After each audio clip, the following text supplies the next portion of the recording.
27 તારીખ 8મો મહિનો 2026 ગુરુવારે વ્રત પૂર્ણિમા છે અને પૂજા પાઠની અને રક્ષાબંધનની પૂર્ણિમા 28 તારીખ 8મો મહિનો 2026 શુક્રવારે છે।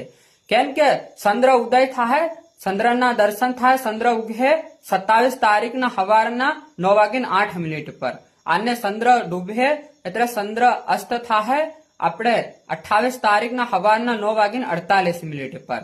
તે આપણે વ્રત કરવાનું 27 તારીખના અને પૂજા પાઠ, કેમ કે 27 તારીખનું બ્રહ્મ મુહૂર્ત નાહી જાય અને 9:08 પર ચંદ્ર ઉદય થાય।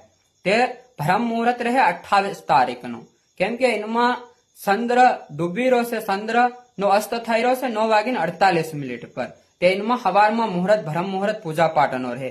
તમારે પૂજા પાઠ 28 તારીખની કરી લેવાના। અને રક્ષાબંધન નો સમય છે, ખાસ સમય છે રક્ષા બાંધવાનો આપણે 5:09:48 ગાળામાં।